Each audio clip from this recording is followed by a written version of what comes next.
Dance ചെയ്യോ? കുറച്ചൊക്കെ. ആഹാ, എങ്ങനത്തെ ഡാൻസാ? അതൊരു സിറ്റുവേഷൻ അനുസരിച്ച്. ജിന്നാണെങ്കിൽ ചിൽ ഡാൻസ് ആയിരിക്കും, വിസ്കാണെങ്കിൽ ഡപ്പാങ്കൂത്ത്, ബിയറാണെങ്കിൽ ഹിപ്പ് ഹോപ്പ് ഒക്കെ വരും. മിക്സ് ചെയ്ത് കോക്ടെയിലൊക്കെ അടിച്ച് കഴിഞ്ഞാൽ കപ്പിൾ ഡാൻസാണ്. ആ ഡേയിലൊക്കെ മെത്തി ചാരിപ്പോവും. താനെങ്ങനെയാ ഡാൻസ് ചെയ്യും? പാട്ട് പാടും. ആഹാ, എന്നൊരു പാട്ട് പാടി. ഇന്നലെ രാത്രി എൻ്റെ റിലേറ്റീവ്സ് ഒക്കെ വീട്ടിൽ വന്നിട്ടുണ്ടായിരുന്നു. എൻ്റെ അമ്മ എനിക്ക് ഇങ്ങനെ പണി തന്നത്. പ്ലീസ് അയ്യ. ഓക്കെ, പാടാൻ പറയൂല. ഞാൻ ചോദിച്ചിട്ടില്ല, താൻ പാട്ട് പാടുമ്പോൾ എങ്ങനത്തെ ടൈപ്പ് പാട്ടാണ് പാടാറ്? അതായത് താനൊരു പാട്ട് പാടാൻ കാരണം അതിൻ്റെ ലിറിക്സ് കാരണമാണോ, അത് പോപ്പുലർ ആയതുകൊണ്ടാണോ, അത് പാടാൻ ഈസി ആയതുകൊണ്ടാണോ?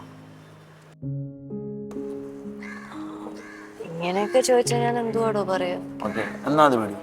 എന്തുകൊണ്ടത് ആ പാട്ട് പാടുന്നത് ചിന്തിച്ചോണ്ടോ? ഇങ്ങനെ നമുക്ക് അതിന് കാരണം കണ്ടുപിടിച്ചാലോ? അതെങ്ങനെ കണ്ടുപിടിക്കും? താൻ എങ്ങനെ കൂടുതൽ സ്ലോ സോങ്സ് ആണോ, റൊമാൻറ്റിക് സോങ്സ് ആണോ, അതോ ഹൈപ്പുള്ള സോങ്സ് ആണോ? ഹൈപ്പ് എന്തായാലും ഒരിക്കലും ഉണ്ടാവില്ല.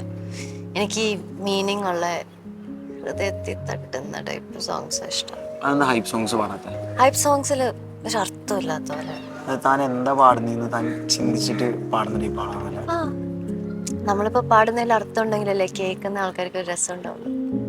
അത് കുറച്ചുകൂടി ശരിക്കും മലയാളത്തിൽ പറഞ്ഞു.